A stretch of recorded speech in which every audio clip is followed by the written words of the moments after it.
ready to kick it with you so straight right now because this might actually be the most important video you watch this entire year. If you've been feeling stuck, if you've been feeling like something's off but you can't quite put your finger on it, if you feel like you built a life that looks like success on paper but still doesn't feel like you on the inside, you're feeling unfulfilled, unmotivated, stuck, definitely, then I need you to stay with me because in this video, I'm gonna walk you through how to radically shift your life in just 90 days. It doesn't have to take longer than that. Just 90 days. This is not about us being perfect. We're not gonna put pressure on you, and no, you are not gonna be starting from scratch. We are talking about how to actually reinvent you. Reinvent your life. You're gonna get real steps by the end of this video. You're gonna have dope reflection questions by the end of this video. And you are going to have the strategy to take action by the end of this video. And that action is gonna lead you to your reinvented life. Now, I can tell you right now that I've used this method that I am going to script out for you with not just myself, but with the women inside my Courage Crew community, and it works.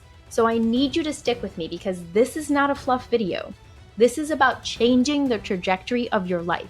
And we're gonna do it with honesty, clarity, and aligned action. So I need you right now, grab your freaking journal and we are going to dive in. Now, the first part of this process is audit your damn life. This is the part most people skip because I'm gonna be honest with you, it's a bit uncomfortable. You got to get real with yourself right now. And being real with yourself is the foundation of reinvention and change. You cannot reinvent yourself. You cannot reinvent your life until you get honest about what's happening right now, what's working and what's not working. And I love to call this phase the brutal, radical honesty phase. And trust me, you're not going to be judging yourself here or throwing yourself under the bus. You're going to really get clear on what's working so that you can create the best strategy for you moving forward. So here's what I want you to do. I want you to pick 3 areas of your life that feel the most important to you right now. Now, I do not want you to think about what you should pick or what you think is the right pick. I want you to think about 3 areas of your life that are the areas of your life that you really want to see some change in, that you daydream about or you think about, and that if they reinvented, these areas of your life really reinvented, you would feel more happy, more fulfilled, more free. I'm gonna get real with you. For me, my 3 areas right now are love, money, and business. I want to find my partner, my soulmate. I want to break every generational ceiling around money, and I want to become a multimillionaire for my family. And I want to grow my community, the Courage Crew, into a global reinvention movement like no other. Now, for you, write down your 3. Maybe you want to focus on your career. You want to be that confident career woman. Maybe you want to focus on your family. Maybe you're like some of the women in our community that want to focus on self-love. Maybe you want to focus on motherhood or get back to your creativity. I want you to think about what makes you feel the most alive. And then I want you, for each area, to ask yourself, what's working, what's not working, and what needs to change. Now, this is where the truth comes in. And I want to model this for you, and I'm going to get really vulnerable here and be honest myself. If I'm asking you for honesty, I need to be honest. So let's talk love. What's working for me is I'm definitely putting myself out there. I'm dating with intention, for sure. Very different than I ever have. What's not working for me is I still have walls up. I am classic Brooklyn Jasmine. Someone comes close to me and I am like, absolutely not, space. So obviously, what needs to change for me is I have to let myself be open to receiving. I have to drop the armor and let my softness lead. Now, in money, what's working is I've built a business from scratch before. I've generated consistent revenue. I've helped hundreds of women, so I know how to do this. But what's not working for me is I carry deep money trauma. I often undercharge and I hesitate a lot of times to ask for the sale. That's my brutal truth. What needs to change for me is my relationship with receiving money. And I need to start claiming this idea that my worth is no longer negotiable. And in business, what's working for me is I have always been a high level thinker, powerhouse strategist. I can vision, brand, and build like no other. But what's not working for me is execution. I burn myself out when I'm trying to implement. And because of that, I'll procrastinate. I stay in the strategy and I delay the doing. So for me, what needs to shift is I need to ask for more support and more help. And that's something that is so incredibly hard for me as a Latina, and it might be hard for you too. If you have to pause the video, come back, but pause it. And I want you to sit with yourself and write this all out. This is where the reinvention actually begins. And if you're still here, that tells me you're ready for this change. Because let me tell you, most people would click on this video and then click right on out right here when it gets real and when it gets raw, when they actually have to reflect and think within themselves. But if you're still here, if you stay, then I can tell you that by doing this, what's on the other side is the reinvented you. It's that powerful you you're looking for. So let's keep going. Okay, this is the fun part. Now that you've gotten honest about where you are, I want to talk about where you're going. Now, this is the vision piece, and I love this piece so much. It gets me so excited. I am going to give you a reflection exercise. I want you to close your eyes and I want you to imagine it's exactly 12 months from now, so 1 year from now. You're at a party, and the party is actually for you. The people are celebrating you. You're toasting champagne or something bubbly and delicious that you want. You feel accomplished, you feel radiant, you feel whole. Now I want you to answer this question. What are you celebrating? What specifically have you created? What have you achieved? What have you healed? Who have you become? This isn't just about vague goals here. We're not here to say be happier or feel better. I want you to get really bold here. I want you to be bold. I want you to be confident. I want you to dream big. I want you to think about celebrating your 6-figure launch, your first 6-figure launch if you're a business owner. I want you to think about your dream apartment like me, the one on the beach. I want you to think about that healthy partnership, finally paying off debt, a book deal if you're an author. I want you to really think from your whole heart about this vision. Whatever you desire, it's real. You can make it real. And you can do this with journaling. You can even think about writing a letter from your future self. Now, one thing I always really love to do is the visual part of this. So if you've ever done a vision board, this is a perfect time for you. So right now, my vision board has a 3-carat diamond ring, a man who looks just like Idris Elba, of course, 10,000 Courage Crew members, $1 million in revenue, ocean because I love the water, laughter because I love to laugh, and all of the things that bring me joy. This is the part where your desires get to be loud, and these desires become your data. It tells you what you're meant for. So now I want you to journal. What are the top 3 wins you're going to be celebrating 1 year from now? Write them down. Feel them in your body. You can claim them. And if this is resonating, stay with me because the next phase is really where the magic is going to happen because we are going to get tactical. Reinvention isn't just about dreaming, it's about becoming. And the next 90 days, they are going to be your bridge. This is where you start showing up as the woman who lives the life you just visualized. You just had the opportunity to think about those wins, to think about what you're going to accomplish in those 3 areas of life. Now we are going to build your 90-day reinvention plan. Step 1 of this is you're going to think about your identity. I want you to ask yourself, Who is the version of me who lives in this life? What does she believe about herself? What does she simply no longer tolerate? What is her standard for love, money, joy, boundaries? I want you to get clear here and write her beliefs down. And here are some examples that could come up for you or that you could use just to kickstart this exercise. I believe my joy is sacred. I believe ease and wealth are available to me or are my birthright. I believe I get to be supported and successful.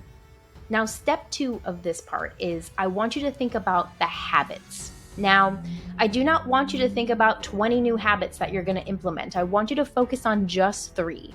Why just 3? Because if you try to implement too many new habits, you're going to completely overwhelm your system and you're going to get stuck. So I want you to pick 3 non-negotiable habits that align with this person you are becoming. I'll tell you mine right now just to give you an example. Here are my 3 non-negotiable habits. Morning journaling. I need to be able to get connected to my inner voice before all the outside noise happens. The second for me is movement. Stretching, strength training, dancing, walking Cody. I have to keep my body moving because it moves energy through me and it moves feelings through me. And another one for me for sure is every day I have to do something that is in alignment with collaboration and networking for my business because that's going to help me get the help I need. So your habits are really your identity in motion. They help you shape the woman you're becoming. So you actually had the time to think about your identity. You thought about who you need to be to have this amazing life you're going to create for yourself. And you also got to think about the habits, the anchors for you. Now I want you to think about daily activities that you can implement so that you really transform into this new woman. So this is step 3. These are your reinvention moves. These are the tangible actions you're going to take across the next 90 days. So I want you to think about your 3 focus areas. Remember, mine were love, money, and business. What were yours? Now I need you to ask yourself, what's one action I can take each week in each category that helps me build the momentum and become the woman I am desiring, having the life I desire? In love, that might mean, like me, deleting the dating apps and saying, screw this, I am going to have fun out in real life, going on dates with myself and solo events. In money, maybe it's, getting a financial planner, raising your rates in your business. Whatever those actions are, I want you to think about each area of your life and an action you can take. Now, you don't have to do everything at once.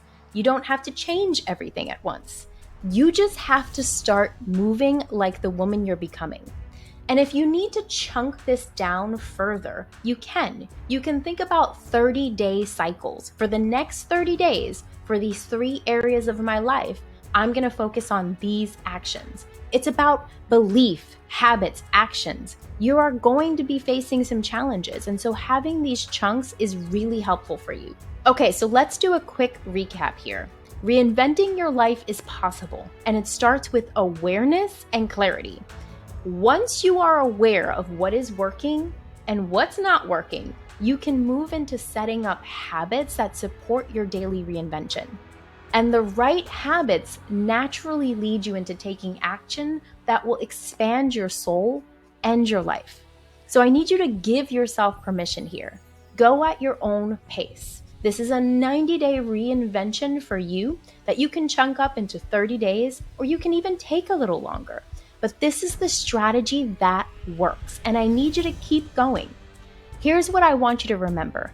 You're never behind, you're never too late, and you are not stuck.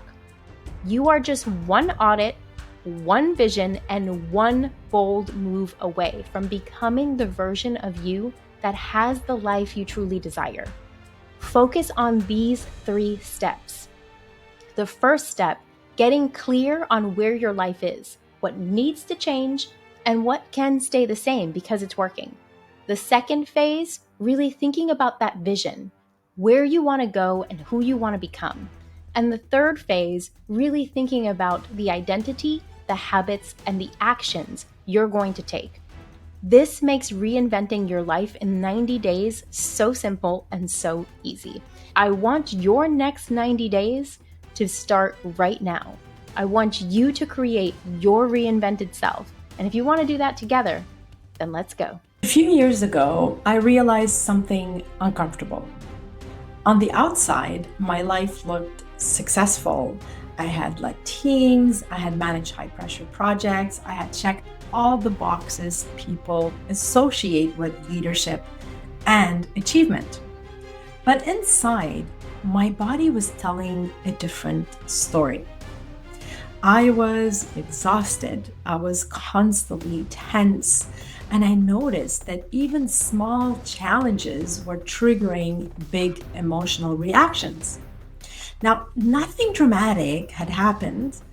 There was no crisis, there was no breakdown, I didn't go through a burnout, anything like that. Just a quiet, persistent signal that something wasn't sustainable anymore. That moment changed how I understand pressure, performance, and what it really takes to show up fully in your life. And today, I want to share what I learned. My name is Claire Hayek. For more than 2 decades, I worked in high-pressure environments where decisions mattered and mistakes had real consequences. I spent years leading teams, managing complexity, and navigating constant expectations. Well, for a long time, I thought pressure was simple, just the price that, to pay when you're doing something meaningful, right? Now, I was trained to push through, like many of us, to stay strong, hold the fort, keep going even when the cost was high. And for a long time, that approach worked until it didn't. Well, what I didn't understand back then is that pressure doesn't just live in the calendar, in your agenda, or your workload. Pressure lives in the brain. When your brain is under constant stress, it shifts into survival mode. It wants to protect you. It becomes focused on survival rather than being clear and focused. It focuses on efficiency rather than creativity, short-term certainty rather than long-term vision. Neuroscience shows us that under stress, prolonged stress, the brain relies more heavily on reactive circuits. The part of the brain responsible for reflection, empathy, and strategic thinking literally becomes harder to access. It goes offline for a short period of time. You don't become less intelligent, you lose just access to it. And that pretty much explains something many capable people experience. Why smart leaders sometimes say things they later regret. Maybe you can relate with that. Why experienced professionals feel stuck or disconnected. Why people who care deeply about their work feel overwhelmed by decisions that once felt really easy to take. It doesn't mean that you failed. It's just biology. For years, I believed the solution was discipline. I'm the most disciplined person out there. One of the most disciplined people out there. I believed for a long time, work harder, stay positive, push through discomfort, push through uncertainty. But the fact of the matter is, research tells a different story. The brain doesn't change through intention alone, just because you decided to be efficient and push through. It changes through repetition and emotional safety and clarity. When people say, for instance, I know what to do, but I can't seem to do it, it's not because you're lazy. It's just the brain's stuck in a loop. Actually, studies in neuroscience show that habits, emotional reactions, and stress responses are largely pretty much on autopilot. They're automated. They're designed to conserve energy and keep us safe. So when we rely on just willpower, we're working against how the brain naturally operates. You see how that works? Now, lasting change happens when you work with the brain's design. Let's go back to my story. So my turning point wasn't dramatic. It was just very subtle, actually. I started paying attention to my reactions instead of judging them. I noticed when my shoulders were tight, when my breath became shallow, when I was breathing, when my mind raced ahead to the worst case scenarios. And instead of pushing through and just keep pushing, I dared to pause. That pause changed everything. Research actually shows that even short moments of awareness can interrupt stress patterns in the brain. A few seconds of intentional breathing can activate the nervous system, calming response. Just simple 4 inhale, pause for a couple of seconds and exhale on 6. It's literally physiology. You're working with your nervous system. So I began practicing simple, repeatable techniques that just help my brain reset in real time. Although I loved meditating, this wasn't hours of meditation. It wasn't a major lifestyle change. It was just small, practical moments throughout the day.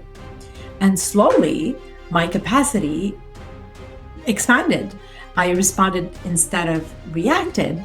I listened more actively, more fully. I made better decisions and clearer decisions. I led with presence rather than pressure and rushing. One of the moments that actually stands out the most for me, I was in a meeting that should have been simple, nothing really high stakes, nothing too stressful, nothing really dramatic, but someone questioned a decision I had made. And I felt it immediately. My chest tightened, my jaw tightened, my mind started racing ahead, defending, justifying, preparing to push back. From the outside, I stayed calm. I didn't show any of that. But inside, let me tell you, my body was ready for, I was like a warrior ready for impact. So what struck me later wasn't what I said in that meeting. It was how much energy it took just to hold myself together. I don't know if you can relate to this, but I think a lot of leaders can relate to this, or professionals. I remember walking out and thinking, why did that feel like a threat? That person questioning my decision. And that question stopped me, because the truth was, it wasn't the comment that mattered. It was the state my nervous system was already in before I walked into the room. I was running on empty. My brain was tired. My capacity was low. I was not self-aware. I was not in control. I was not focused. My brain was foggy.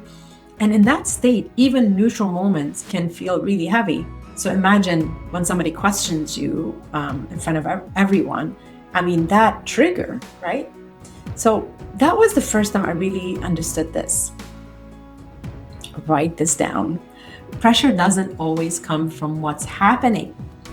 It comes from what you're carrying into the moment.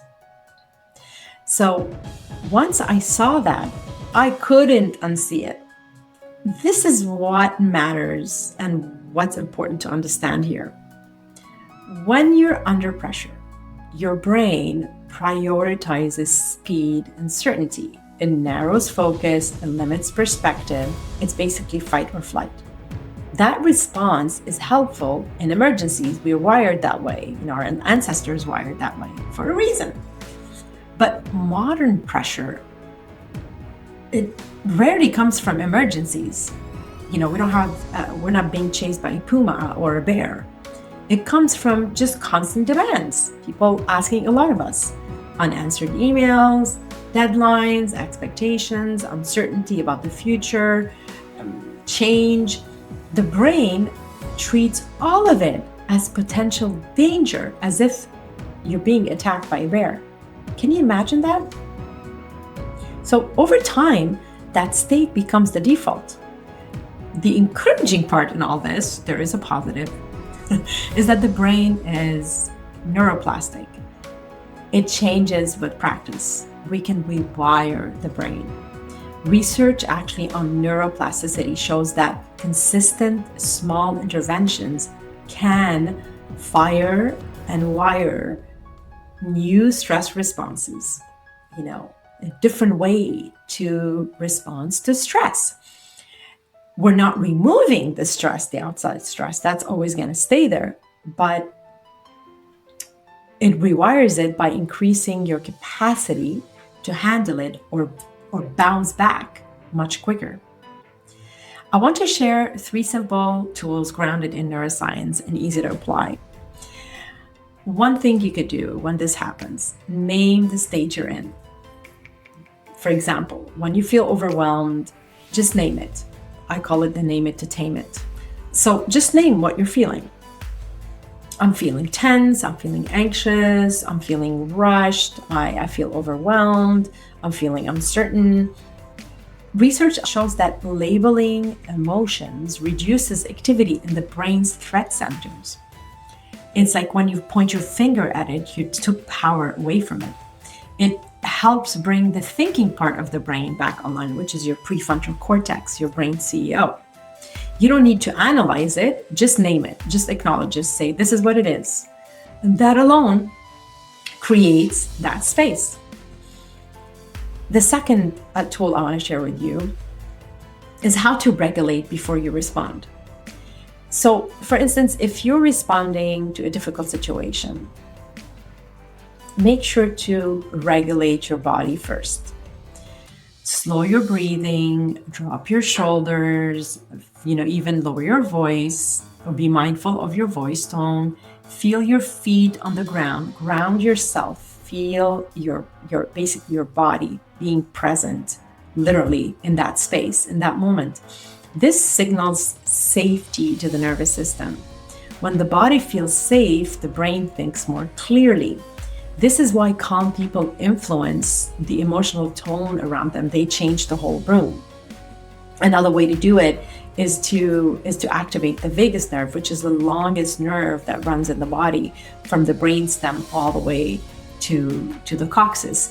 And the way to do it is by humming. So you can just hum a simple note or hum your favorite song. It actually slows down the nervous system and it regulates the nervous system. You definitely want that. What's more fun to do than humming your favorite song? Easy. The third tool is to practice. And practice these not only when you're in a high pressure environment, practice it when nothing is really going on. So don't wait for those high pressure moments to build these skills I'm sharing with you. So practice during everyday tasks, as you're reading your emails, feel the ground, feel your feet, feel your toes, hum in a meeting. Sometimes you could do it in a meeting. For instance, you can go, but being conscious that you're humming and that you're slowing down your nervous system. You can also practicing while walking, while washing your hands. You can feel, for instance, the sensation, the temperature of the water on your hands, or just the texture of your desk. So you can also be doing this while waiting for a meeting to start, or even during a meeting. You can feel the texture on the table. These small reps train the brain to recover faster when pressure appears. You're literally building gray matter in your wise side of the brain, the creative side of the brain, that is more related to the right side of the brain. We call it mental fitness. And consistency here matters more than intensity. Pressure itself isn't the problem. I just want you to remember this. What pressure does, it reveals what's happening. When people feel burnt out, overwhelmed, or disengaged, what they're often experiencing is a mismatch between demands and internal resources. They're not aligned with their environment. So building the mental fitness expands those resources. It expands clarity, emotional agility, resilience. These are trainable skills, and that is a great news here. Research actually shows that individuals and organizations that invest in this work experience better decision making, stronger collaboration, and improved performance under pressure. Now, at a human level, people feel more grounded, confident, and capable. Looking back, I don't regret the pressure I experienced. It was a gift because it taught me something essential. Strength grows when you listen to signals rather than ignore them, and learn from your environment what's happening. And always find the gift in things that are really triggering us. What is the situation is telling me? What is it trying to teach me? The most effective leaders, parents, creators, and professionals aren't the ones who avoid pressure. How do you avoid pressure? That's life. They're the ones who actually know how to work with it. If you take one thing from this today, let it be this: your brain is not the enemy. When you understand how your brain works, you gain choice. And choice changes everything. Thank you for being here, and thank you for taking the time to train your mind, one moment at a time. I hope this was really helpful for you. Bye for now. My name is Vanessa Pereira. I'm a self-leadership speaker and coach, and today I'm going to share with you my own personal journey of how I've had to redefine success and leadership for myself, what it really means to discover my purpose, and also what embodiment means when it comes to true inner transformation. And these are just 3 topics that I'm going to touch on today. So let's get started with leadership and success. You know, we grow up in our life straight from childhood. You go to school and you're told that you need to study, get good grades, because getting good grades means that you are better, and that's going to get you into a better school, and then that's going to get you into a better university. And now you have to pick a path that you have to figure out what your career is, and you have to pick one thing and go after that one thing. And that's, for a lot of us, that's the trajectory that we had to follow. And so I followed that trajectory, and I got into business, and I didn't really like it, but I got into it because I didn't know what else I was meant to do here on earth. I really didn't know, and I didn't have a passion for anything. So I just went into business, and I went down the path of climbing the corporate ladder. You know, and I didn't want to climb the corporate ladder. Very quickly I realized I don't want to climb the ladder. I just want to do good work, and I want to feel good doing it. And after 15 years of being in corporate and just bouncing around companies trying to find the right fit, you know, in trying to feel successful, I was successful on paper, very successful on paper, but I didn't feel it on the inside. And for years, I kind of struggled with that because, you know, if you think about a string, and we're all going from this point A to point B, and that's what we're told, you know, you keep sort of climbing the ladder, and you'll reach these milestones, and you check off the milestones, and you're supposed to feel happy and fulfilled with your life. And I was checking off all these milestones, but I was not feeling happy on the inside. I was feeling so empty. I think empty is the only word I could use to describe it. And I would wake up every day, and you know, it was a great life on paper, but again on the inside it was just sort of chaos. And that's when I had to sort of stop and ask myself, you know, why am I here? What does my existence mean? What am I meant to do for the rest of my life? Because I can't be doing this. This is not making me happy. So what is it? And that's what led me down the path of self-discovery. And self-discovery is a beautiful journey of really, it's all self-explanatory in the word. Self-discovery is discovering yourself all over again now as an adult. You know, we have all these beliefs and all these thought patterns that are conditioned from our childhood and from society, and things that people say that you need to be this, you need to do this, or if you don't do this, then you don't have that. We have beliefs about so many things, and that's really what shapes us and forms us into how we take action in our life. And so my self-discovery journey was a lot about having to dismantle all those beliefs and really look at, why do I believe this thing? Why do I believe that success can only be reached if you do XYZ? So I started to redefine my definition of success. And it's so simple. You just start to write down what you actually think and feel is what you define as success, and you look for evidence around your life that you already have that with you. And then you start to redefine what leadership really means to you. You know, we are taught to believe that leadership is about a specific title, leadership is about the position you have at the company. But that is not what leadership is. That is a traditional definition of leadership.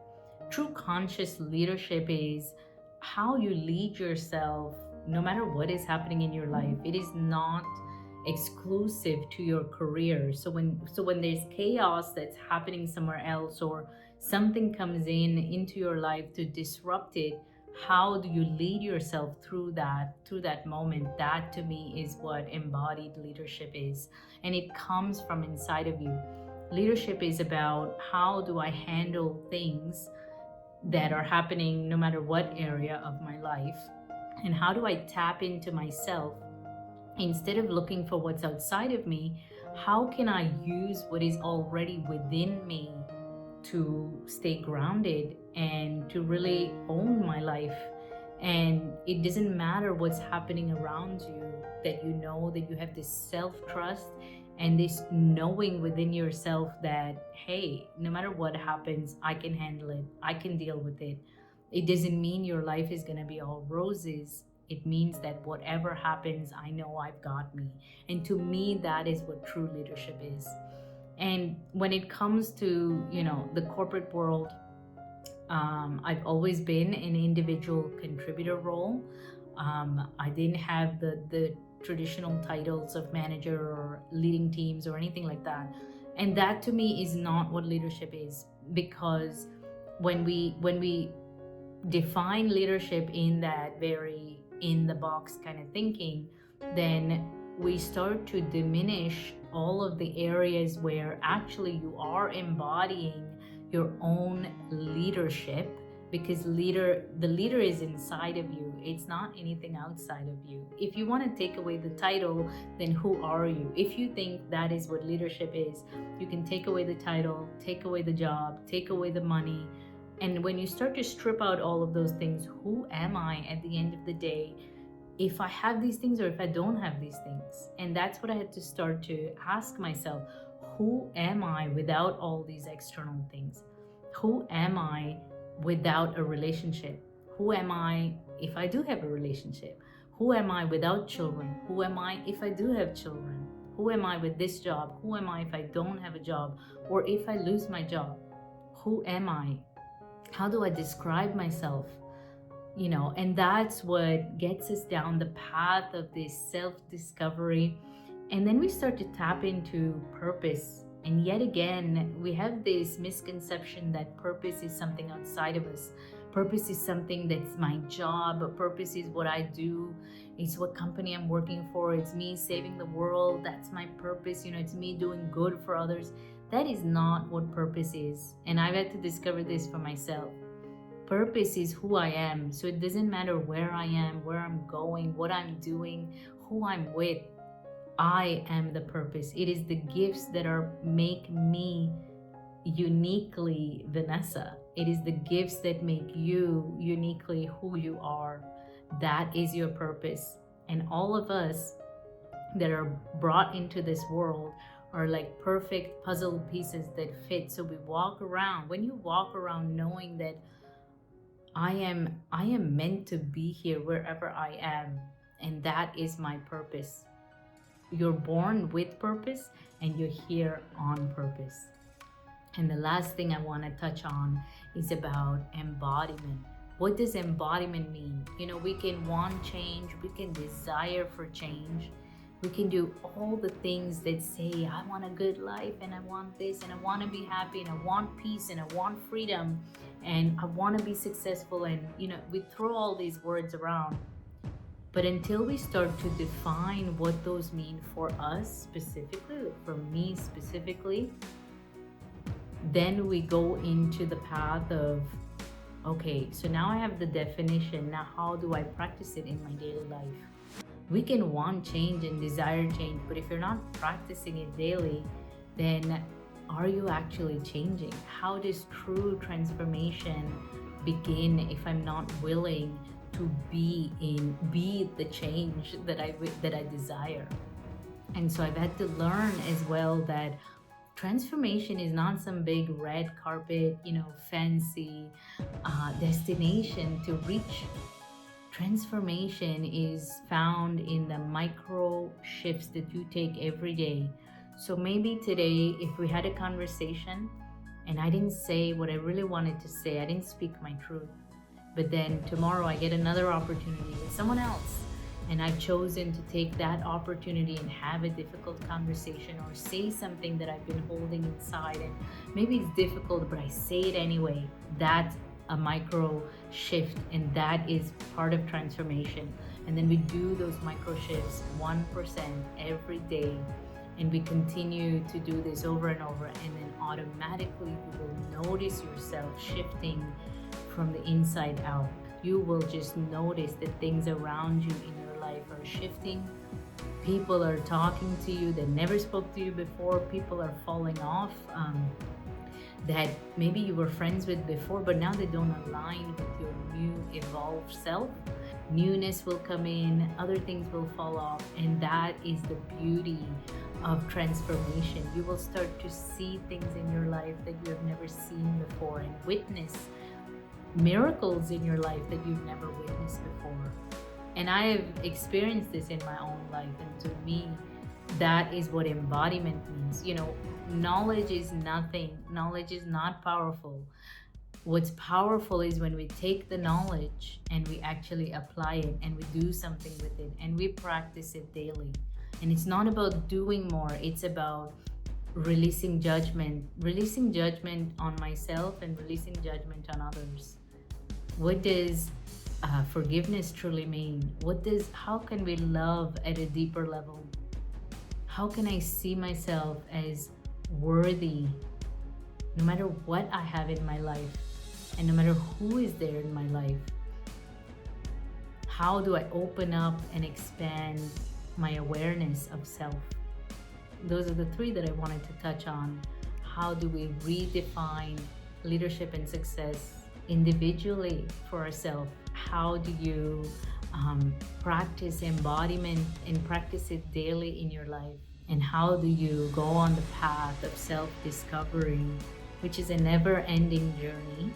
There is no end to it, but it's a beautiful journey where we continue to discover and live in our purpose. We don't have to find it. It is already here. It is already inside of us, and it is definitely inside of you.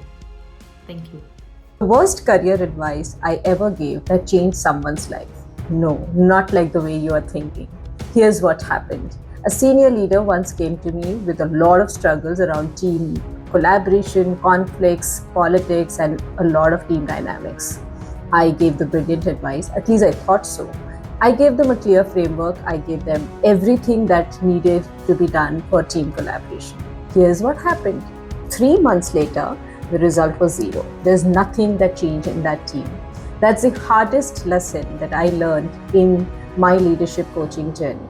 Hi, my name is Sandhyaa Pillai. I'm an executive coach, and I have been working with senior leaders, specifically C-suite and D-suite leaders, for the last 14 years. And I've also worked with leaders through mentoring, training, and coaching around 20,000 leaders and so. Here's the uncomfortable truth. Most of us end up are addicted to giving advice, which is also completely destroying the leadership potential. What if I ask you not to give advice? You would really look at me amazed, right? How is that even possible? But we need to stop giving advice when it's not needed and when it's not asked. What it changes for us is what we are going to explore in the video. Here's the powerful truth about leadership. It's about learning when to stop, not to give advice altogether. Wait, you would ask me, Sandhyaa, how is that even possible? Leaders are supposed to provide solution, aren't they? Picture this. A team member just walks into your cabin and asks for advice about the presentation, and they just want some ideas. You jump into giving solution because that's what most of us do, right? And why would you do that? Because it's efficient, it's time saving, and you have the knowledge and expertise, so you believe that you're sharing the knowledge. But here's what's happening beneath the surface. The other person feels you don't trust them enough. You don't think they're capable of giving solutions, and you also don't think you need to take their opinions. And the most important part is you've not prepared them to think creatively or critically about their own presentation. What if I tell you the unsolicited advice that we end up giving most of the times is a missed opportunity for someone to build their leadership muscle, right? Think about actually how many potential leaders have you worked with where they're all perpetually dependent on you today. Is that what we want as a leadership pipeline?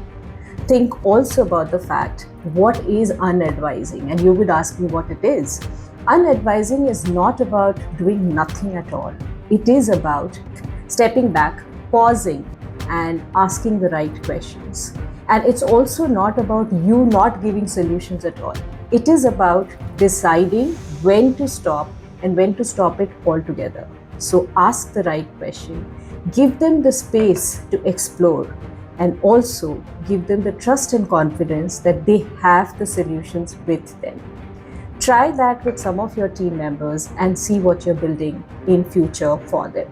The best leaders don't create followers, they create more leaders. What would change in your organization if your team started looking actually within for answers, right? Everything would change. Okay, but now you would tell me, Sandhyaa, I actually feel guilty that I'm abandoning my team. I am not really there. What is my purpose? What am I supposed to do? Let me clarify. Unadvising is not about stepping away from your team and not being there for them. What it means is you are actually there for them only when they need it, and we don't get into advising when it's not needed as well, right? Now, there are 3 things that you could do. Let's look at the 3 steps. The first step is a 5-second rule. The second is basically pivoting, which means you are seeking permission and you're asking the right question. So here, instead of telling, you're asking. And the last one is permission. Let me break it down and make it clear for you. The 5-second. When they come to you asking about a problem, pause, take a few breaths, and then ask them. Or in fact, ask yourself, do you think they need a solution from you, or do you think they have the capability to find it themselves? Second, now that you've identified that they can, ask some of those questions that we discussed earlier, right? What is it that you've tried? What are the options you've considered? Have you looked at all the options, and what is the obstacle? Where do you think I can help or support you in this process? And so this is the second part where you're actually asking them questions and you're waiting for them to respond. Encourage and give them the space to respond. Do not interrupt. The second most important, do not layer your questions one after the other. That's also confusing. So one question, pause, wait for them to answer, give them the space, and move to the third part, which is permission. Here's where you step in and ask for permission if they need your advice or do they need something from you. And how do you do that? Hey, you know what? I think in my 14 years experience, I have faced something similar. Would you want something from my experience? Here, you are not forcing your advice on them. It's a collaborative method. It's not directive. You're also involving them in that decision making. Let me give you an example here. There is a director level client that I was working with, and he ends up micromanaging most of the time. That's the feedback we got in most of the engagement surveys. Here's what we just changed for him in the unadvising coaching. One question that we made him ask actually, is great question.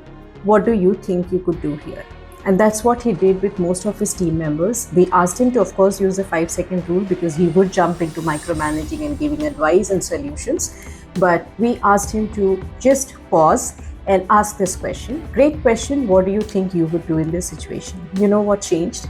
Everything changed about the confidence level in the team. In the engagement surveys, we saw 40% increase in the confidence. Innovation in the team increased. Interestingly, this director came back and said he also has added hours back in his own routine and schedule today. And this is the power of unadvising. Now, here I'm not saying that we do not give advice at all, right? Most of you I know when hearing me would be wondering, why am I constantly talking about not giving solution? Now, here are 4 situations where you should be actually giving the advice or solutions if needed. 1, most important, if there is an ethical issue or a crisis or a disaster, they need your solution and expertise, they should do that. If it's a timeline driven project, time sensitive as well, you should give your advice and solutions. If it's also some of these people or new hires or first time managers who are learning the ropes of the trade, you give them advice because they need direct instructions at that phase of their career, right? Also, when you feel that this person has invested time in finding the solutions, they're sharing the framework with you, all that they need is you to guide them. Please go ahead and do that. So please understand there is a difference between rescuing and empowering. I hope you know that, and I'm very sure after watching this video, you know when to advise and when not to jump into advising. So these are some of the things that we are going to focus on to ensure that the leaders that we are building are not just blindly following, and also we are making them dependent on our decisions. We are creating leaders who make their own decisions and pave the path. Do you remember the advice that I gave? In fact, the story that I was talking about at the beginning of the session, that the worst career advice that I gave, here is what I did the second time. The second time they came to me because it didn't work after 3 months after all. So I asked them the same questions. What do you think you would have done? What does your gut feeling say? They actually found a way after 1 hour of that conversation. Not my way, their own way. And they kind of owned it. They became the owners and the executors of that exact framework that they came up with. Not that they didn't need my advice 6 months later, they did. But at that juncture, they got the confidence that they had it in them.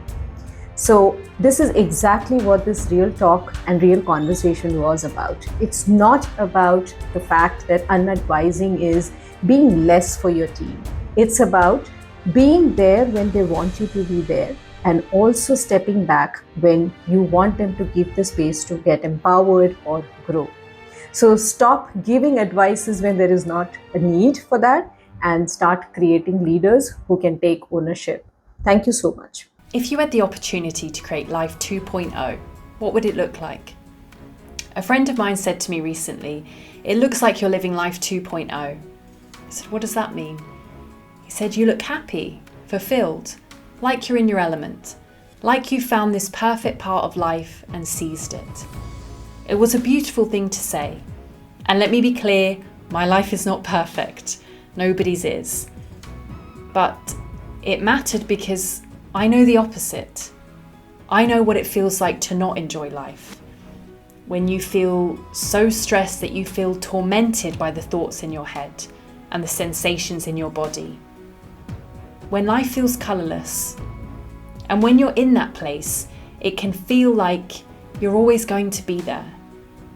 So to get out of it, it does feel like Life 2.0 has begun. I feel like I have been given a second chance, and I am going to grab it with both hands. So today I want to share with you what worked for me, in the hope that it might help you create your own Life 2.0. So I'm Kat. I founded a company called Breathe with Kat and created a framework called the EDGE method, which is breathwork, neurotraining and leadership. And it is to help you think, feel and lead better. It's something I got into because I needed it. I was stressed, anxious, having panic attacks. And whilst that was going on, I was running a multi-million-dollar training portfolio, putting together trainings for a whole range of industries, from healthcare to aged care, disability care, domestic violence prevention, to leadership, culture, employment law, HR management. And in that role, I saw across all these industries, I'm not alone. That on one hand, people can achieve very highly, peak performance, hit their KPIs, meet their deadlines, and on the other hand, be in a chronic state of stress, which is not enjoyable and not sustainable. When it got really bad for me was when I started having these panic attacks. And this phrase gets thrown around, but a lot of people don't understand. A panic attack is when your body mimics a heart attack. So it comes out of nowhere, you start feeling faint, your vision goes blurry, your legs feel wobbly, your heart is racing at 1,000,000 miles an hour. You feel this crushing pain in the center of your chest, which radiates out to your back. It is truly terrifying. And this would happen to me at work. I would start feeling funny, excuse myself, go through this, come back, sit down at my desk, pretend like nothing had happened. So I know that people are able to hide this. And I didn't know what to do about it. It felt like it was totally out of my control. So I went to the doctor. I had a quick 10-minute appointment. He prescribed me some medication. I went home, I looked it up, and what he'd given me was antidepressants. I didn't feel depressed. I felt stressed. And I read through the leaflet and I saw all these possible negative side effects. May feel sick, may feel numb, may feel tired, may feel suicidal. And beneath it in bold, you must not stop suddenly. Think about that for a moment. So this medication may make me feel a lot worse, even suicidal, and I must continue taking it until I can get another appointment, see the doctor, get another prescription. It just didn't feel right to me. And so that started me on a well-being journey of trying anything and everything that might make me feel better. And I spent years. And the 3 things that worked were breathwork, neurotraining, and leadership. So the breathwork was what helped me physically. It was a particular type that helped me release tension, stress from my body. In that first session, I felt like this knot in the center of my chest, like it had unraveled. I felt this clarity in my mind and this peace in my whole body.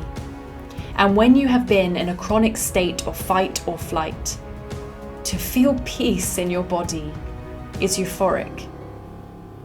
In this modern day world, rushing around and constant information, to feel that basic feeling of peace has become so rare. And so the breathwork really helped with the body. But I wanted to understand what was going on in the brain. And the more I researched, the more I would learn that our brains are wired to protect us. That it is so normal to have a negativity bias, to have these unhelpful thoughts like, this won't work, I'm not good enough, I'll never reach this goal, there's not enough time. And some of these thoughts have been repeating automatically for a very long time, maybe as many years as we've been alive, 30 years, 50 years, 70 years. And so it takes effort to change them, but it is possible. And it starts with awareness. And breathwork is the doorway because it allows you to quieten that front part of your brain, the prefrontal cortex, which can be the analytical, critical part where you feel like there's a million thoughts going on at once. It allows that to quieten and for you to focus so you can really become aware of your thoughts. So then, if something unhelpful comes up, you're able to stop it, catch it, and look at the alternatives. The alternatives might be, what if it does happen? And that does 2 things. Firstly, releases dopamine in the brain, that feel-good chemical, because you start imagining what it would look like to achieve that goal. You get those butterflies in your belly, you start feeling What will it feel like to have that goal? What will I be able to do with my family when I have that goal? And it activates the innovative, creative part of your brain. So your brain starts problem solving, looking for solutions, looking for opportunities, people that might help you get that goal. And then I took it one step further, looking at the incredible people of the world. What are they doing? And the sorts of brain training that they do included mentally rehearsing the desired outcome. This is what Michael Phelps would do, the incredible Olympic swimmer. He would mentally rehearse in vivid detail each swim, each stroke that he would take in the swim, and every possible scenario. What happens if my goggles fill with water? What happens if I have a false start? What happens if I'm losing? So then his brain was primed and prepped to work for him. So when things inevitably did happen, he was cool, calm and collected. His nervous system was calm. He didn't let his emotions take over. He was able to respond strategically. And this is the work that I do with leaders in life, in business, because life will come at us with stuff. It is guaranteed. But if we are able to remain calm and respond strategically, that's when life becomes a little easier. And the last part is leadership. So we can do all the physical work, all the mindset work, but if we don't take any steps to be different, nothing changes. And these are the small habits and behaviors that we take in our day-to-day life that tell our brain, this is our new identity. This is life 2.0. And even if it's tiny, small changes, 1%, I am 1% better than I was yesterday. You are telling your brain something has shifted here. I am not the same person anymore. And I want to close with a story about Steve Jobs, another incredible person in this world. What he would do is go into businesses and ask a simple question, which is, why do you do it this way? And a lot of the times he would hear, because we've always done it that way. And he would push them, but why? And again, they would say, well, we've always done it this way. We've done it this way for 20 years. The person before me did it this way. And he'd be like, okay, well, it's not working. So let's change it. And he would take that business in a whole new direction. And so maybe you spent a long time not feeling great or not achieving as much as you thought that you could. Well, you can change it today. You can go in a different direction and you can create your own life 2.0. When people hear the word kindness, they often think of a gesture, a smile, a favor, or at best a moment of grace, and the very least an act of performance. Something that we want to do when we want to feel fuzzy, warm, and good about ourselves. Essentially, an ego boost. But I want to talk about and reintroduce kindness in a way that we rarely do, and we haven't up until now, as systemic, built into human architecture and scaled as infrastructure, as the hidden structure that determines whether our workplaces, our cities, our communities, and most importantly and fundamentally, our homes endure and reflect our greatest superpower, our humanity, that is so often portrayed to us falsely as our weakness, but it has always been our blueprint for reaching superhumanity.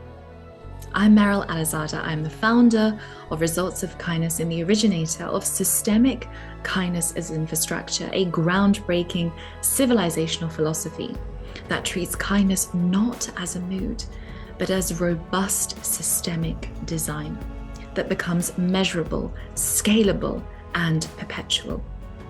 Now, I'm coming from 11 years of experience across high turnover, high stake, high pressure industries of law, mental health, psychology, education, and consultancy.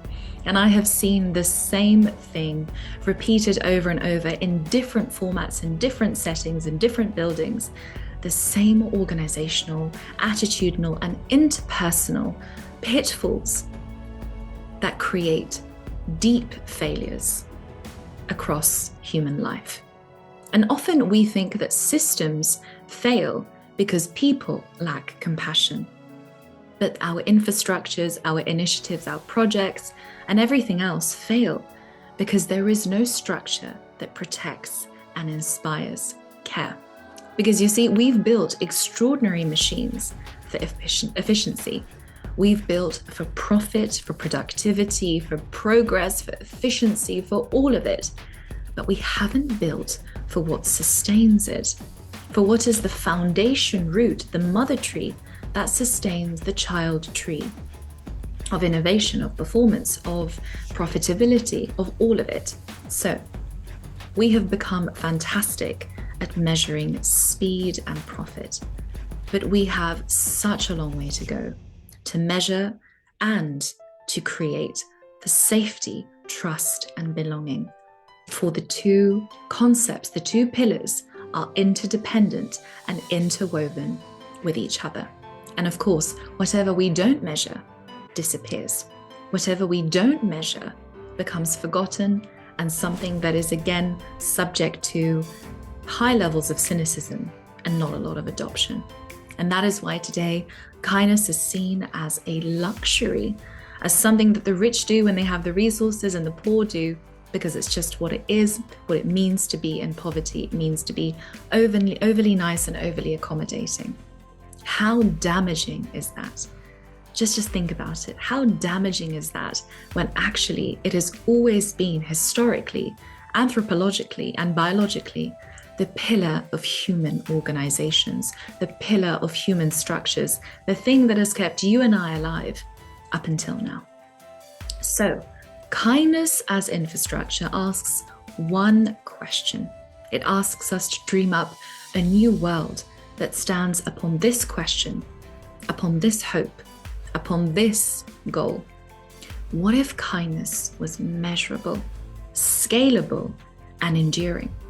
What if every organization, school, or city could guarantee kindness by design, the way that we guarantee electricity or safety?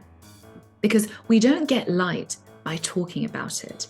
We get light because we build for it. And of course, fear has its systems, and we've done fantastically well at creating them. Efficiency too has its systems, and yet with all of our prowess and all of our sophistication, look at the chaos that it's created today. Look at the disconnection that it's created today. So, as we have designed and systemized cruelty, we can also now design for kindness. And yes, that means systemic kindness. Because when kindness is measurable, it becomes accountable. And when it's scalable, it reaches everyone. And when it reaches everyone, it becomes part of civilization altogether. So I want you to imagine a world that is designed for kindness, through kindness, and towards kindness, where people are subconsciously inspired, nurtured, and rewarded, not for their vice, not for their narcissism, not for their self-interested motives, but for their regard, their consideration, their community spirit. And imagine more than anything, for many of us who've gone through childhoods of adversity, a world that doesn't feel like a war to live through as a child, let alone an adult. Because you see, we are at the civilizational cliff point. We are living in an age that has normalized burnout, loneliness, distrust, socio-political instabilities, and really a disconnection from other people and ultimately ourselves. And this is creating this mass awakening. Across the world, people are demanding for better. They're saying and they're believing, and they have every right to, that surely human life can offer more than just this. So people are asking, people are dreaming, people are hoping, can we build differently? And I believe that we absolutely can, because we are now walking towards a world where every future of work trend, every future of business trend points towards kind workplaces. that retain brilliant minds through trust and not tension. Cities that measure well-being alongside GDP because the two are interdependent and intertwined. Communities that turn difference, the very thing that we have exiled and set to the side and undermined for generations, into the strength that it always has been, not something that we're creating for the sake of inclusion. Difference, neurodiversity, uniqueness of human experience and personhood has always been the reason that humanity has hurtled forwards rather than stood still, because it has nothing else but the status quo to take from, to learn from. And ultimately, schools that teach empathy and emotional intelligence as life literacy, because it always has been. Because do you know that it's not IQ that determines life success? It's emotional intelligence, something that we seldom teach throughout curriculums. And homes that raise adults who don't have to recover from childhood just to function, who don't have to live half of their lives trying to recover from the first half and see and ultimately get to a point where their lives have hurtled and passed them by. So this is what kindness as infrastructure is for. Redesigning the systems that hold human civilization together. Now for me, and I know this, and my favorite author says this, he says, we live vicariously through our work. And I absolutely do. Kindness as infrastructure was dreamt up by the little girl who stood at the window and wondered if her TARDIS, her time machine that could take her away from her circumstances, would ever come. And while the TARDIS never came, results of kindness came to me, and hopefully it'll be that dimension into a new one that does not repeat the tragedy of the Teslas and the undue victory of the Edisons. Because like many children, far too many children, at 9 years old, I developed the fear of being seen and the fear of success. I was the one that was told to lower themselves, to shrink themselves in order to meet the status quo.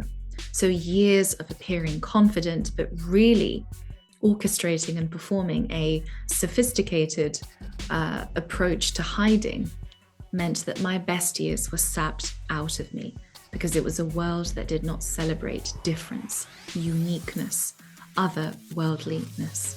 And this is a world that I will not have for the future of humanity, and a world that so many other people whose shoulders I stand on will not have, cannot have, and are determined to change. So we no longer want to have human destinies where the brilliant and the beautiful and the bold feel exploited, their ideas stolen, their philosophy extracted, complimented, but not included. We are here to bring back and to nurture every generation's Teslas, the outsider minds who see differently, but yet are left traumatized, exploited, or broken because their genius cannot be tolerated.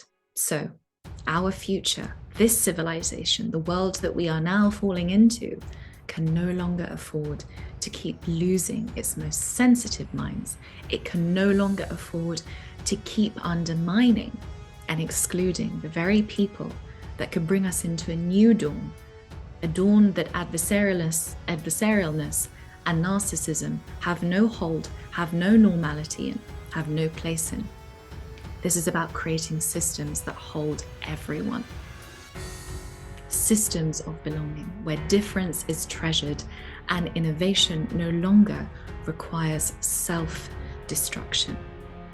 And a way of beginning this process is through its measurability, through its diagnostic of where we are not investing in kindness, and that's why we are not seeing the results that we desire. So last year, Alan Williams of Service Brand Global and I began to develop the Kindness Index as part of the Kindness Mirror audit, a way of measuring kindness or a lack of it in organizations, nations, and communities. And we are not here to score feelings, but we are here to see whether our systems actually allow for kindness, to generate the results that we all desire. So, as every civilization matures, it will learn to count what matters. And that counting and that prioritization must begin with kindness. We must count on and we must build through kindness. So we no longer have the time to explain that kindness is not niceness. We no longer have time to explain that kindness is not a weakness. The entire body of increasing literature and academic and scientific theories and journals say that it's not.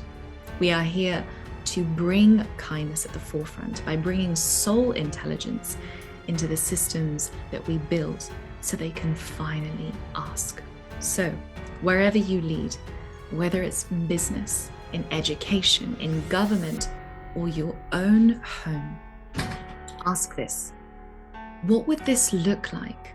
What would this world that you lead, that you manage, that you occupy look like if kindness was built into and guaranteed as the forefront pillar of that space, rather than merely experienced in rare moments? Because the future will not be built on fear or speed. The future will be built on systemic kindness, designed as architecture and scaled as infrastructure. You know that feeling when you're stuck at a red light and no one's coming. You're waiting there for hours, staring at an empty road. While a few blocks away, cars are backed up for miles. Because the traffic lights doesn't know what's happening in real time. And you might think we have developed self-driving cars, but somehow our traffic lights are still stuck in the 1980s. That's funny, right? But that can also be a clue, because it shows how we have spent so much time asking how smart technology can get. Maybe it's time we start asking how caring technology can become. Because true intelligence, that is real wisdom, is not about speed or data. It's about understanding what truly matters. Take that traffic light again. For decades, traffic lights have been run on fixed timers, programmed long ago, and they never adapt to real conditions. But that's changing. Cities around the world are using AI-powered traffic lights that can actually adapt according to the real-time conditions. So, when you're sitting at a red light, staring at an empty road, the light changes to green faster, and when a jam starts to build across the road, the traffic lights are able to spot it early and adjust the timers accordingly, so that everything is running smoothly. In cities like Phoenix and Tucson, these AI-powered traffic systems have cut down waiting times by half and also cut down the red light violations by 70% and the fuel cost by millions. That's the artificial intelligence that saves time. It makes our lives easier, smoother, and more efficient. But just one step ahead is the artificial intelligence that saves lives. Now imagine this. A self-driving car glides down a quiet street. Everything's perfect. Sensors humming, traffic light flowing smoothly. Then suddenly, a child runs into the road, chasing after a ball. Now there is no time to ask a person what to do. The car has to decide. Brake, swerve, sacrifice. That's the point when AI stops being about algorithms. It starts becoming about values. It's not about can AI think fast, but it's about can AI care enough and choose with empathy.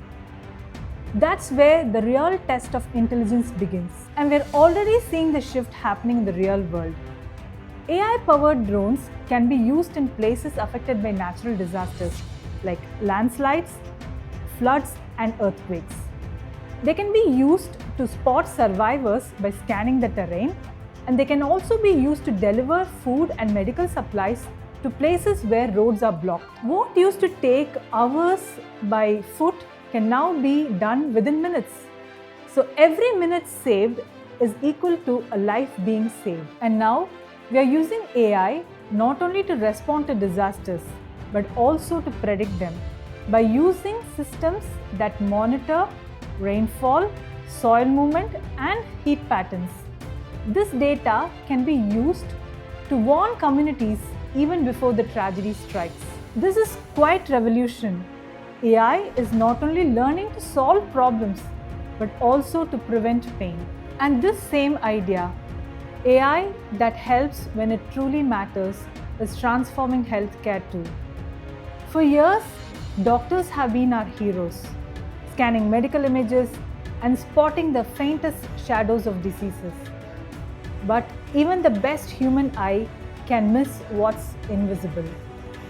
And now, AI systems can analyze medical scans and detect hidden patterns even before the symptoms ever appear. These systems are not here to replace doctors, but to empower them by offering them more time and giving them more hope. During the pandemic, AI systems helped hospitals predict shortages, optimize routes, and get supplies to places where it was needed the most. This was not just smart technology, this was wisdom in action. And today, doctors are able to create digital twins, that is, virtual models of our bodies, to test treatments and also rehearse surgeries, even before touching the real patient. This is precision, but also it is compassion backed by innovation. Still, there is one constant challenge: information overload. Every day, hospitals generate thousands of medical scans and test results. Hidden in that data can be one clue that changes everything. And AI systems are able to find that one clue. AI systems are able to detect early signs of tumors, heart diseases, and cancer. And these systems are not here to replace doctors, but to empower them so that they can do a better job in saving lives. That's the kind of intelligence that feels human. And this goes beyond hospitals. Picture a crowded concert, music blasting, energy surging, people moving, and suddenly people began to push and panic starts to build. But what if an AI system watching from above detected the danger even before everyone else did?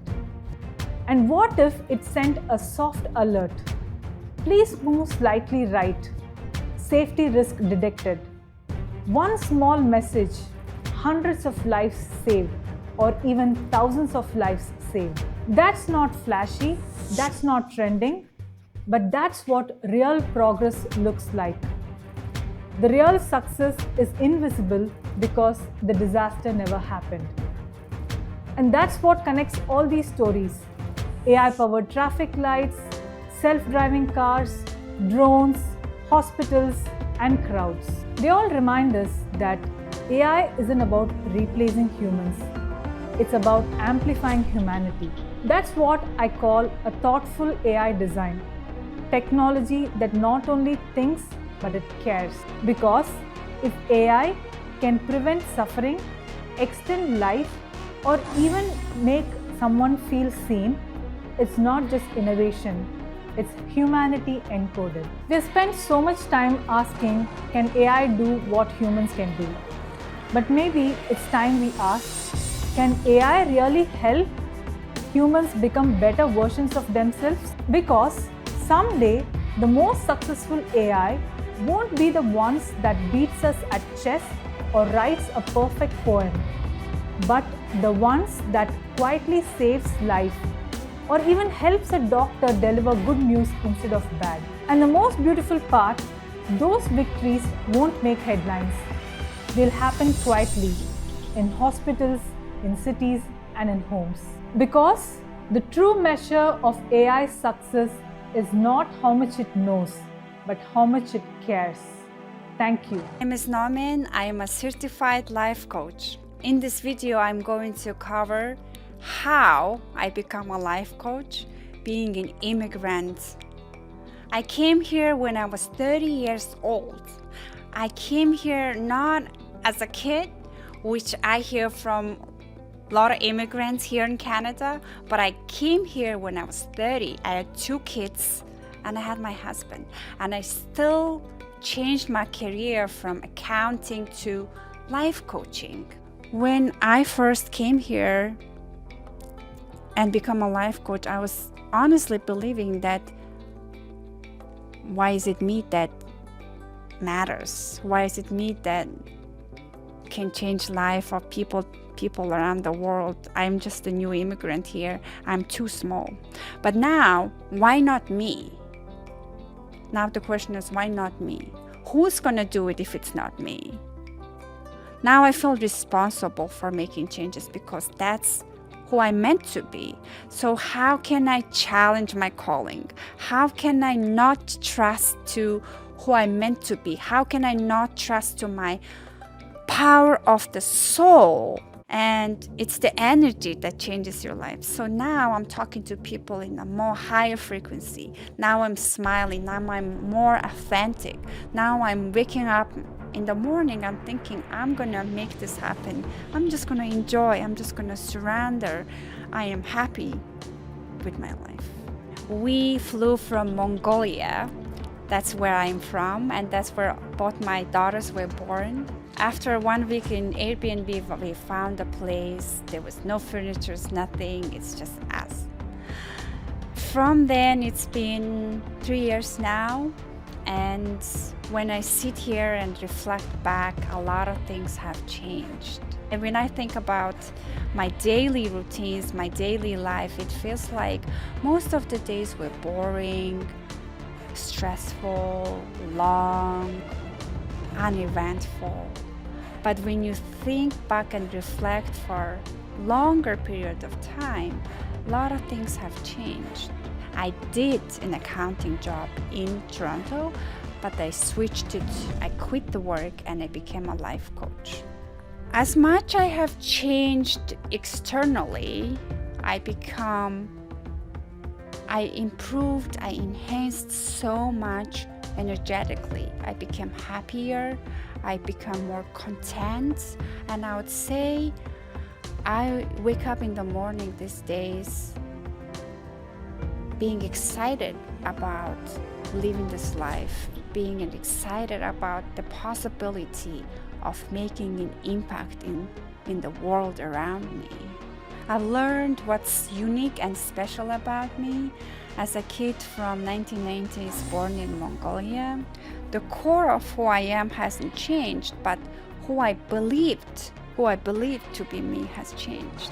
When I was back in Mongolia, I had lots of people around me. I have lots of friends, extended family. I was always in a traffic jam with a lot of people, a lot of honking.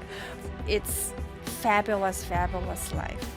As a young adult who is professional, who is chartered accountant, who is working in one of the big 4 auditing firms, I had a very busy life. To be honest, was under a lot of stress.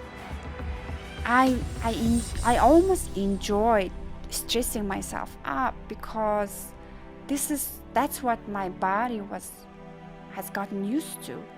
I used to living in such a stimulating environment where I wake up in the morning and I talk to people, I go crazy about the day, I'm so stressed at work, I go for drinks, I'm in traffic, and I'm meeting my parents, and I meet my husband, I have my daughter. Even when I had my first baby, I was out of my job because of my maternity leave, but I still managed to keep myself busy because now that I think, I'm so used to having a very high cortisol level.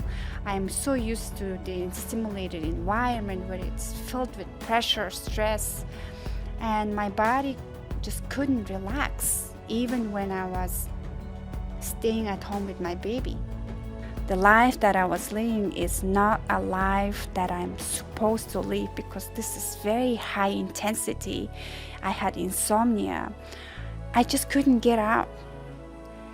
And when my second baby was born, I continued my maternity leave. And when my second baby was only 6 months old, we decided to move to Canada as a family. What's going to happen in Canada? We have no plans. We just land there and we'll see what happens from there. When we first moved to Canada, we lived in Ottawa. It's a very quiet city. So from crazy, busy life, we landed in such a calm and quiet city. So now it's just me with my 2 small daughters. My husband was looking for a job. Eventually he found a job. And now I no longer have that stimulating environment. And even though I was staying with 2 little kids, I was anxious. I tried to talk on the phone with my friends and family, but because of the timing difference, I couldn't do much. So what happened was I stressed myself out. I got so bored. I got high resentment of staying at home for too long because that's not what I got used to. And I started applying for jobs, and because I had an experience at KPMG, I got a job at a very huge firm called Brookfield as an accountant. I got so happy for being being accepted as in my professional field. This is a huge milestone for immigrants, as you guys all know. And I was working there for full-time accountant, but it's such a huge, busy company. And then I realized I'm back into my spot where I felt busy. I'm always complaining that how busy I am. I'm back to having insomnia. So when I was an accountant there, I decided to take a step forward and do some changes. I went through the life coaches, therapists, career consultants. I was doing a lot of research on my own. How can I change things? So I started learning all about taxes. Maybe I'll become a tax expert. Maybe I'll do something related to teaching English. But I knew that this is not going to be my thing. And I remembered how somebody said that I could be a very good life coach because I've changed their life through my online English classes. So I decided maybe I can try becoming a life coach, and I signed up for classes. I signed up for the coaching course, where I immediately felt this is the right thing for me. And then when I started doing the peer coaching during my class, people started saying, I'm seeing a significant change. You are creating such an impact because I met you. I'm discovering something new about me. You are definitely destined to be a life coach. And I can feel it. I didn't even need those affirmations because I could feel from the deep inside that this is the work for me. And that was going on for a couple of months until I decided okay, I'm going to leave my job. And I started my own business. But then as soon as I left, the anxiety hit me again because my body was trained to stress. My whole life, I trained my body and my mind, my everything to live in a survival mode where I always had an active sympathetic nervous system. Now that I learned that, I feel I was damaging my body for a very, very long time. That's why the stress, the insomnia, the gut always told me, Nomin, stop this, you're too busy, calm down. But I couldn't because I got so used to it. And it was just me at home, doing no work besides the peer coaching and free clients sometimes. It was just me with my high anxiety body. Me with my mind that's always sad, always complaining. And I had to face myself. It was almost like I'm seeing myself for the first time. I'm meeting myself for the first time. A couple of months I stayed at home because it was so difficult to have such a high anxiety but no performance. I couldn't do anything because the only way I learned how to do things is when somebody pressured me, to give a lot of work for me. I tried to keep up with the pattern of busy life, but I couldn't because I was just too anxious. I didn't know what to do. I was under panic. So I started meditating. I took the longest meditations that was available out there, and I did that for months and months, where I meditate in the morning, I meditate in the daytime, I meditate in the evening. And I did my yoga. I had these affirmations. I didn't trust any of them, but that was the only way I can cope with myself. Otherwise, I'm just too anxious. And now that I think, the meditation helped me to adapt my body to a more calmer state. I was learning how to grow new ways of thinking. I was learning how to override my brain pathways into a more calmer one. Those times when I was sitting and meditating, I was changing my body biologically. From the outside, it seems like one person doing nothing at home, but that was the biggest gift I had given to me. Introducing myself to myself and then doing something to change my physiology, my biology, my mentality.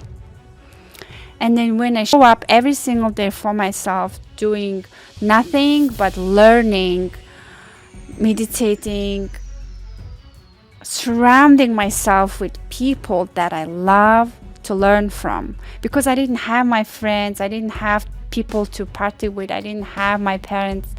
I surround myself with new tribes of people who are on the internet talking about brain, how the brain works, talking about how the body works, how the universe works, how all these authors. I was consumed with knowledge, wisdom. Those become my tribe. Those become my type of people. So what is happening now that I think, I also tell this to my clients, when you work with yourself, when you are on your own, you're creating yourself an opportunity to change your vibration, you uplift your energy. Now, after becoming calm, you're calm, your body is getting used to adapting to your new normal, which is calm state. And when you're calm, biologically, we drag wisdom from ourselves. Answers come to us. We learn how to work with our bodies. We learn how to say positive things. We start believing in positive changes. We start believing in ourselves. That's how I started believing in me, that I can actually create changes. And if you're still listening, and if you're an immigrant here, I can guarantee that you will change. And because you know that you will change, you can decide to change consciously, choose how you're going to change. And if you don't choose it, you will automatically, in the pilot of stress, because everywhere it's stressful, you will automatically drag yourself to people who are into drugs, maybe, and then everybody's gonna say, like, this is so normal to be on drugs. It's not normal to be you.